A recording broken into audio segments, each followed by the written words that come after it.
हां तो भाई सबसे बड़ा सवाल, पीजी से जीजी आखिर क्या एक्सपोर्ट करती है, इसका जवाब मिलेगा। थोड़ा सा सब्र रखना पड़ेगा, धीरज रखना पड़ेगा। फिलहाल जो हम कर रहे हैं वो कर रहे हैं एक्सपेंडिचर मेथड। नेशनल इनकम निकालने का इनकम मेथड हम पहले ही कर चुके हैं, आज हम एक्सपेंडिचर मेथड शुरू करेंगे। तो भाई हेडिंग डाल देता हूं मैं, heading expenditure method, hashtag expenditure method, और सवाल हम यहां लिख देते हैं क्योंकि उसी से निकलेगा फॉर्मूला। तो भाई सवाल है कि पीजी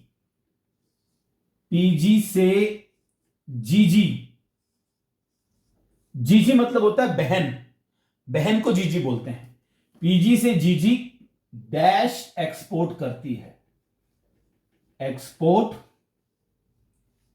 करती है, ये हमारी लाइन है और यहां से बनेगा फॉर्मूला। ठीक है भाई, तो सबसे पहले आपको बता देते हैं कि एक्सपेंडिचर मेथड निकालने के लिए आपको 3 स्टेप करने पड़ेंगे। यहां लिख देते हैं 3 स्टेप्स। पहले आपको निकालना पड़ेगा जीडीपीएमपी, जीडीपीएमपी निकलेगा भाई। नंबर 2 पे निकलेगा आपका एनडीपीएफसी, एनडीपीएफसी इसे बोलते हैं domestic income, domestic income. Domestic income आप जानते ही हैं, डोमेस्टिक इनकम का मतलब होता है इंडिया के अंदर अंदर की जो इनकम है। ये तो मैं इंडिया बना देता हूं, यहां पे यहां बनाता हूं, ये बन गया हमारा प्यारा इंडिया, और इंडिया के अंदर जो इनकम जनरेट हो गई है वो डोमेस्टिक इनकम होती है। ठीक है भाई, और नंबर 3 पे निकलेगा आपका एनएनपीएफसी, एनएनपीएफसी इसे ही बोलते हैं नेशनल इनकम, ये होती है नेशनल इनकम। और नेशनल इनकम कौन सी होती है? नेशनल इनकम बहुत ही सिंपल है, इंडिया की इनकम जो इंडिया के अंदर जनरेट हुई है, ये हमारा प्यारा इंडिया, और अरे थोड़ा खराब सा हो गया, समझ जाना आप लोग, ठीक है। इंडिया डोमेस्टिक इनकम हो गया। बस अब विदेशों से जो इनकम इंडिया में आती है वो इसमें शामिल हो जाती है, बस सिंपल सी बात है। नेशनल इनकम का मतलब यह है कि इंडिया की इनकम प्लस जो विदेशों से इनकम आई है इंडिया में वो इसके अंदर ऐड हो जाएगी, तो बन जाएगा नेशनल इनकम। अच्छा, वो कौन सी इनकम जो विदेशों से आती है उसे बोलते हैं एनएफआईए। बहुत डिटेल में मैंने पहले करा चुका हूं इस बात को, आप चाहे तो पुरानी वीडियो देख सकते हैं। एनएफआईए, एनएफआईए ये जब ऐड हो जाता है डोमेस्टिक इनकम में तो बनती है नेशनल इनकम। बहुत डिटेल में करेंगे इसको, तो ये था, ठीक है, इसको लिख लेना। जीडीपीएमपी निकलता है, फिर एनडीपीएफसी निकालते हैं, और फिर एनएनपीएफसी निकालते हैं। ये है एक्सपेंडिचर मेथड के 3 स्टेप। तो अब हम सबसे पहले जीडीपीएमपी कैसे निकालते हैं उसकी चर्चा करेंगे। ठीक है, तो मैं इसको मिटा देता हूं, ये मैंने इसको मिटा दिया। सबसे पहले निकलेगा जीडीपीएमपी। तो देखो भाई, सबसे पहली बात तो ये, क्योंकि एक्सपेंडिचर मेथड कर रहे हैं तो इसका सिंपल सा मतलब यह है कि इंडिया में जितने भी लोग हैं वो जो कुछ भी खर्चा करते हैं, एक्सपेंडिचर करते हैं, सबको ऐड कर दो, सिंपल सा मतलब है। ठीक है, तो जीडीपी निकालेंगे पहले, तो जीडीपी का फॉर्मूला यहां लिखेंगे, जीडीपी, जीडीपीएमपी। ठीक है, और देखो ये फॉर्मूला रहा हमारा पीजी, पीजी ये जो पी है ना, पी इसका मतलब होता है private final consumption expenditure, private final consumption expenditure, ये इसका मतलब होता है। प्यार से बोलते हैं इसको PFCE, private final consumption expenditure. Simple सा मतलब, प्राइवेट लोग जैसे आप और हम सब प्राइवेट लोग हैं, प्राइवेट लोग जो भी खर्चा करते हैं सबको हम इस हेडिंग के अंदर लिखेंगे। फॉर एग्जांपल, आप गए बाजार, भूख लगी थी, आपने बिस्किट खरीदा, और बिस्किट खरीदने में जो आपने खर्चा किया वो इस हेडिंग के अंदर आएगा। आप ऑटो से अपने स्कूल जा रहे हैं तो ऑटो वाले को जो आपने पैसा दिया वो इसके अंदर आएगा। आप स्कूल में जो फीस भरते हो इसके अंदर आएगा। प्राइवेट लोग जो भी खर्चा करते हैं, चाहे वो गुड्स पर खर्चा करे या वो सर्विसेज पे खर्चा करे, वो सब इस हेडिंग के अंदर आएगा। प्राइवेट लोगों के द्वारा किया गया खर्चा कहलाता है प्राइवेट फाइनल कंजप्शन एक्सपेंडिचर। ठीक है भाई, वेरी सिंपल। कई बार इस प्राइवेट वर्ड को, जो प्राइवेट लिखा है ना यहां पे, कई बार इसको हम पर्सनल भी कह देते हैं। पर्सनल, पर्सनल, ठीक है। तो पी से बनता है ये PFCE, प्राइवेट लोगों द्वारा किया गया खर्चा। अब क्या करेंगे भाई, अब इसमें प्लस करेंगे गवर्नमेंट, ये जो जी लिखे है ना, जी, PG, जी से बनता है government, government final consumption expenditure लिख देते हैं भाई, government final consumption expenditure, government final consumption expenditure, और शॉर्ट फॉर्म में GFCE।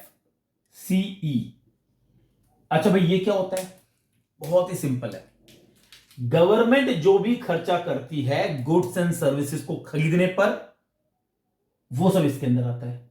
सबसे बेहतरीन एग्जांपल, गवर्नमेंट स्कूल के टीचर को जो सरकार तनख्वाह देती है, जो सैलरी देती है, वो इसके अंदर आएगा। गवर्नमेंट एम्प्लॉयज को जो भी सैलरी मिलती है सब इसके अंदर आएगी। यानी कि इसके अंदर एक पॉइंट हम लिख सकते हैं, COE पेड बाय गवर्नमेंट। देखो कितना सिंपल पॉइंट है, इसी के अंदर पॉइंट आ रहा है ये, COE paid by government. Government ने जो COE का मतलब, अगर आपने इनकम मेथड किया है तो आपको पता होगा, COE का मतलब होता है salary and wages, full form होती है कॉम्पेंसेशन ऑफ एम्प्लॉयज, यानी कि सैलरी और वेजेस। ठीक है। दूसरा पॉइंट इसके अंदर आता है, government purchase goods and services, government जो गुड्स एंड सर्विसेज परचेज करती है वो भी इसी के अंदर आएगा। और गवर्नमेंट करती है भैया, बिल्कुल करती है। फॉर एग्जांपल, जैसे गवर्नमेंट को, जैसे मान लीजिए गवर्नमेंट को कंबल बांटने गरीब लोगों को, तो कंबल गवर्नमेंट को खरीदने पड़ेंगे ना। गवर्नमेंट तो भाई गवर्नमेंट तो कंबल बनाती नहीं है, गवर्नमेंट ने कंबल खरीदने पे जो खर्चा किया है वो इसके अंदर आएगा। Very simple. गवर्नमेंट बिल्डिंग में प्लम्बर का काम होना था, प्लम्बर को जो गवर्नमेंट की तरफ से पैसा गया है, वो सर्विसेज खरीदे गवर्नमेंट ने, वो हेडिंग इसके अंदर आएगी। गवर्नमेंट जो भी खर्चा करती है वो सब सब इसके अंदर आता है, गुड्स एंड सर्विसेज पे किया गया खर्चा। ओके, दो तो फिर भी सिंपल थे। अब एक खतरनाक चीज आ गई है, क्या लिखेंगे? प्लस। वो खतरनाक चीज है ये जी, PG हो गया, दूसरा जी। इस जी का मतलब होता है ग्रॉस डोमेस्टिक कैपिटल फॉर्मेशन। नाम याद रखना, बहुत इंपॉर्टेंट है। ग्रॉस डोमेस्टिक कैपिटल फॉर्मेशन,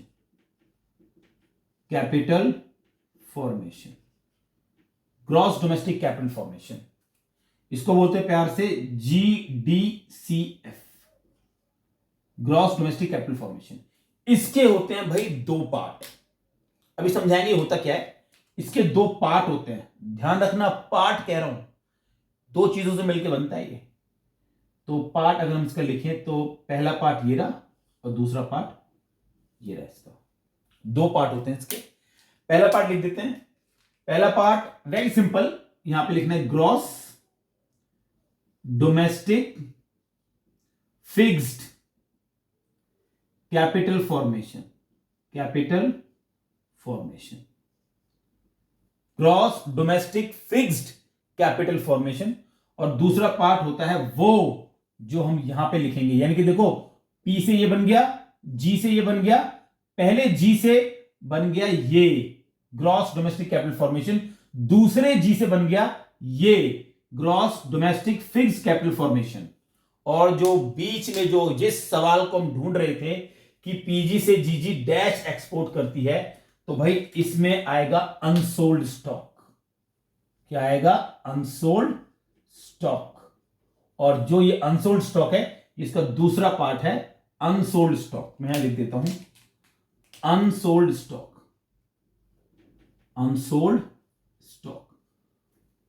ठीक है भाई। अभी इसको पूरा डिटेल में समझाऊंगा मैं, थोड़ा सा आप सब्र कर लो बस। P हो गया, G हो गया। पहला G है वो ये वाला है, ग्रॉस डोमेस्टिक कैपिटल फॉर्मेशन। दूसरा G है वो ये वाला है, gross domestic fix capital formation. इन दोनों में सिर्फ एक ही अंतर है, और वो अंतर अब तक आपको पता लग भी गया होगा, वो है फिक्स्ड का अंतर। फिक्स्ड, इसमें फिक्स नहीं है, इसमें फिक्स्ड है। सिंपल सी बात है। और फिक्स्ड इसके अंदर, इसका मतलब इसके साथ अनसोल्ड स्टॉक भी आएगा। अनसोल्ड स्टॉक का एक नाम और होता है, इसे बोलते हैं चेंज इन स्टॉक। इसे बोलते हैं चेंज इन स्टॉक।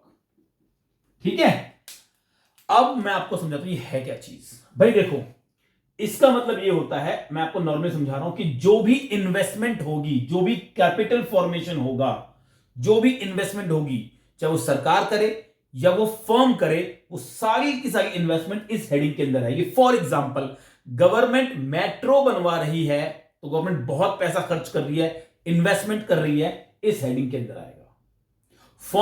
एक फर्म ने 5 करोड़ की मशीन खरीदी है, मशीन हमारी जो है इन्वेस्टमेंट होती है, फिक्स्ड एसेट है, वो वाला खर्चा भी, फर्म का वो खर्चा भी इस हेडिंग के अंदर आएगा, क्योंकि कैपिटल फॉर्मेशन हुआ है, इन्वेस्टमेंट हुई है। ओके, गवर्नमेंट नॉर्मल खर्चा करती है, इसके अंदर आएगा। गवर्नमेंट इन्वेस्टमेंट पे खर्चा करती है, इसके अंदर आएगा। Very simple.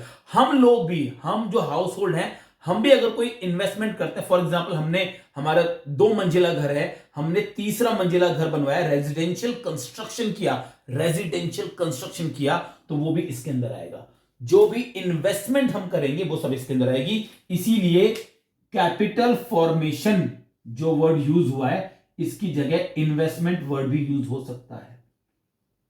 Investment, investment word का इस्तेमाल भी हम यहां कर सकते हैं। Investment, investment. ओके, डोमेस्टिक यहां पे ऑप्शनल होता है। भाई देखो, काफी कॉम्प्लिकेटेड, अगर आप अभी तक वीडियो को देख रहे हैं, thank you so much for that. एक चीज मैं आपको और बता देता हूं कि मैं इसको और डिटेल में करवाऊंगा, जब हम क्वेश्चन सॉल्व करेंगे तभी आपको पूरा समझ में आ जाएगा। बात बिल्कुल इतनी सी है कि इन दोनों को जोड़ने से बनता है ये। फिक्स के साथ चेंज स्टॉक जरूर आएगा। फिक्स अगर क्वेश्चन में दे दिया है आपको, तो चेंज स्टॉक आएगा, दोनों मिलके बनेंगे ये। और अगर फिक्स नहीं दिया हुआ है, इसका मतलब यही आपको दिया हुआ है, तो हम ना इसको लेंगे ना इसको लेंगे।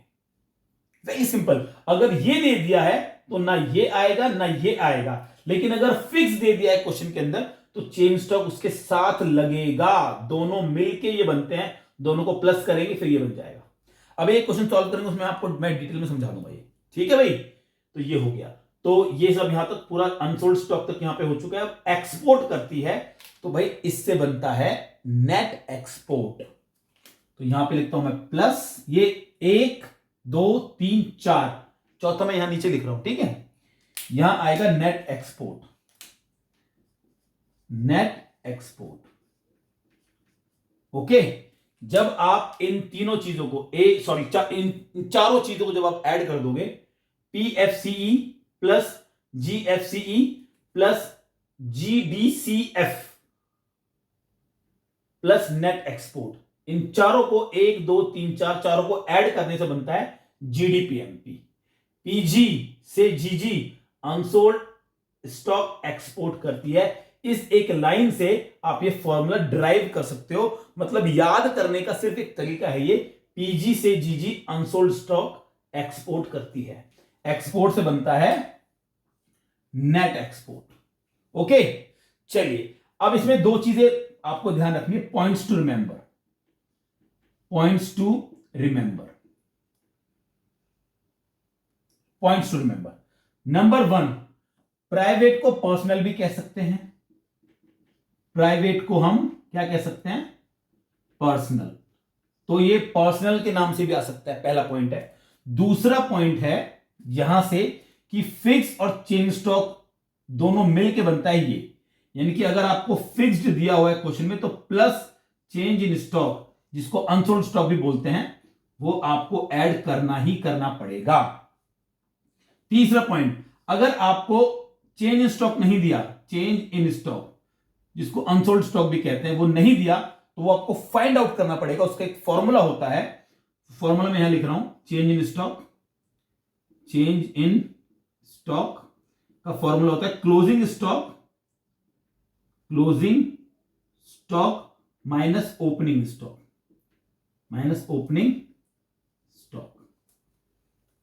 Simple. Closing stock minus opening stock, change stock निकलेगा। चेंज स्टॉक का मतलब change in unsold stock. Number 4, अगर आपको नेट एक्सपोर्ट नहीं दिया क्वेश्चन के अंदर तो वो भी फॉर्मूले से निकालना पड़ेगा। तो नेट एक्सपोर्ट का फॉर्मूला लिख देते हैं। नेट एक्सपोर्ट का फॉर्मूला लिखते हैं, net export equals to export minus import, export minus import, ये ऐसे निकालेंगे। वेरी सिंपल, हो गया। देखो जीडीपीएमपी निकल गया हमारा, इस फॉर्मूले से जीडीपीएमपी निकलेगा। 1 2 3 4, चारों को ऐड करना है, ये बातें ध्यान रखनी है। ओके भाई, बहुत बढ़िया। अब आगे करते हैं भाई, एक छोटी सी बात और रह गई है हमारी, वो करते हैं। ओके, एक छोटी सी बात और कर लेते हैं, वो है ये कि पहले नंबर पे तो जीडीपी निकाल दिया। अब अगर हमें एनडीपीएफसी निकालना है, एनडीपीएफसी ये डोमेस्टिक इनकम होता है भाई, डोमेस्टिक इनकम। तो हमें कुछ नहीं करना, जीडीपीएमपी लिखना है यहां पे, जो हमने निकाला है जीडीपीएमपी लिखना है। इसमें से 2 चीजें माइनस करनी है बस। एक इसमें से माइनस करना है डेप्रीशिएशन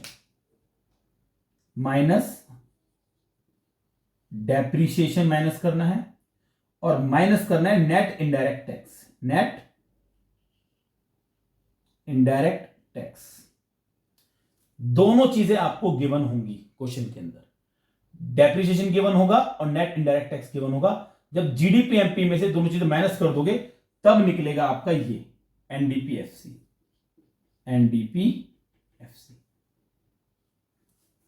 ये एनडीपीएफसी निकलेगा, जीडीपीएमपी माइनस डेप्रिसिएशन माइनस एनआईटी। अब पॉइंट्स टू रिमेंबर इसके भी है भाई, तो इसका नंबर 5 डाल देते हैं हम। डेप्रिसिएशन का एक और नेम भी है, डेप्रिसिएशन को बोलते हैं consumption of fix capital,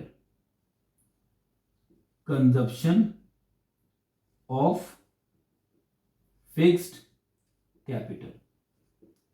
okay, very simple. Net indirect tax, इसका भी एक फॉर्मूला है। अच्छा, अलबत्ता कई बार तो ये गिवन ही होगा क्वेश्चन के अंदर, एनआईटी गिवन होगा क्वेश्चन के अंदर। अगर गिवन नहीं हुआ तो इसको निकालने का फॉर्मूला है, तो वो लिख देते हैं नंबर 6 पे, एनआईटी नेट इनडायरेक्ट टैक्स निकालने का formula indirect tax minus subsidies, indirect tax minus subsidies. ठीक है भाई, ये हो गया भाई। ये पॉइंट्स टू रिमेंबर बहुत इंपॉर्टेंट है, क्योंकि क्वेश्चन बिल्कुल भी इजी नहीं आने वाले ऐसे क्वेश्चंस। ये आपको 6 चीजें ज्यादा रखनी पड़ेगी, तब जाके निकलेगी आपकी एनडीपीएफसी। और यही नहीं, आगे और सुनिए, अब आपको नेशनल इनकम निकालनी है, एनएनपीएफसी।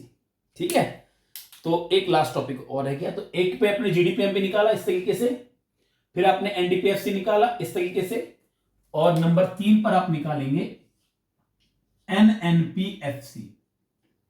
निकालेंगे एनएनपीएफसी, इसे बोलते हैं नेशनल इनकम। ये है हमारी नेशनल इनकम। और ये बहुत ही सिंपल, जो आपने ये एनडीपीएफसी निकाला है आपने, इसको लिखेंगे यहां पे एनडीपीएफसी डोमेस्टिक इनकम, और प्लस कर देंगे विदेशों से आने वाली इनकम यानी कि एनएफआईए। इसमें आप प्लस करेंगे इसके अंदर आप एनएफआईए। रेड से लिखना था, चलो रेड से लिख देते हैं, एनएफआईए विदेशों से आने वाली income, net factor income from abroad. अगर आपने इससे पहले वाली वीडियो देखी है इनकम मेथड की, तो एनएफआई निकालने में आपको बहुत दिक्कत नहीं आएगी, बहुत डिटेल में समझा रखा है उसके अंदर एनएफआई कैसे निकालते हैं। तो देखिए, ये हुआ पूरा फॉर्मूला एक्सपेंडिचर मेथड का। ठीक है, जल्दी से रिवाइज करवा देता हूं आपको। पीजी से जीजी अनसोल्ड स्टॉक एक्सपोर्ट करती है, वेरी सिंपल। पी से बनेगा प्राइवेट फाइनल कंजप्शन एक्सपेंडिचर, जी से बनेगा गवर्नमेंट फाइनल कंजप्शन एक्सपेंडिचर, दूसरे यानी कि जो ये वाला जी है, इस जी से बनेगा ग्रॉस डोमेस्टिक कैपिटल फॉर्मेशन, एक और जी है, इससे बनेगा gross domestic fixed word important है, fixed capital formation, unsold stock से बनेगा अनसोल्ड स्टॉक यानी कि चेंज इन स्टॉक, एक्सपोर्ट से बनेगा नेट एक्सपोर्ट, इन दोनों को प्लस करेंगे तो ये बन जाएगा, इन सबको प्लस करेंगे तो बनेगा जीडीपीएमपी। जीडीपीएमपी में से दो चीज माइनस करनी है, डेप्रिसिएशन नेट इनडायरेक्ट टैक्स, बन जाएगा एनडीपीएफसी, इसी को बोलते हैं डोमेस्टिक इनकम। और जब इस डोमेस्टिक इनकम में हम एनएफआईए विदेशों से आने वाली इनकम ऐड कर देंगे तो बन जाएगा एनएनपीएफसी। इस तरीके से पूरा फॉर्मूला यहां पे कंप्लीट हुआ। अब हम इससे रिलेटेड एक क्वेश्चन करेंगे, ठीक है, बस एक क्वेश्चन करते ताकि आपको पूरा समझ में आ जाए। तो मैं इसको मिटा देता हूं और इसको शॉर्ट में यहां लिख देता हूं, शॉर्ट में, ठीक है, ओके। चलिए ये मैंने पूरा मिटा दिया यहां पे, ये पूरा मैंने यहां पे मिटा दिया। अब बहुत शॉर्ट में मैं इसको यहां लिख देता हूं।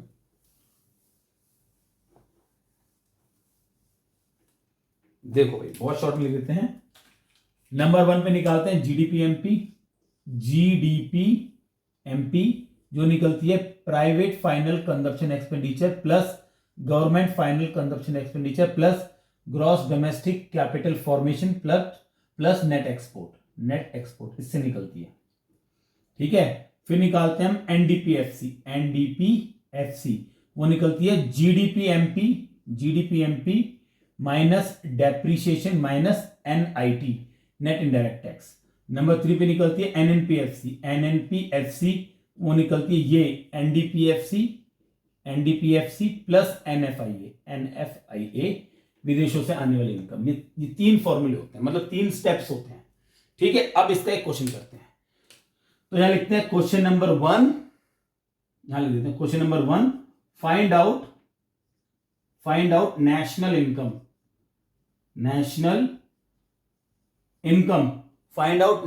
इनकम बाय एक्सपेंडिचर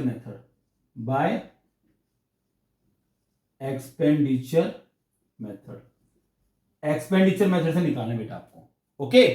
तो नंबर 1 पे आपको दिया हुआ है डेप्रीशिएशन जो आपको दिया हुआ है वो दिया हुआ है 10। नंबर 2 पे दिया हुआ है आपको private final consumption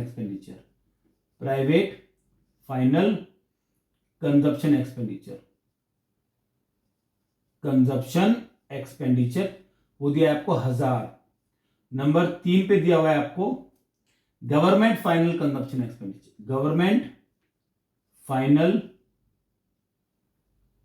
consumption expenditure वो दिया 4000, ठीक है। नंबर 4 पे आपको दिया नेट इनडायरेक्ट टैक्स जो कि दिया हुआ है आपको 40। उसके बाद नंबर 5 पे दिया हुआ है आपको नेट एक्सपोर्ट जो कि दिया हुआ है आपको, मान लेते हैं इसको कितना माने 500 मान लेते हैं,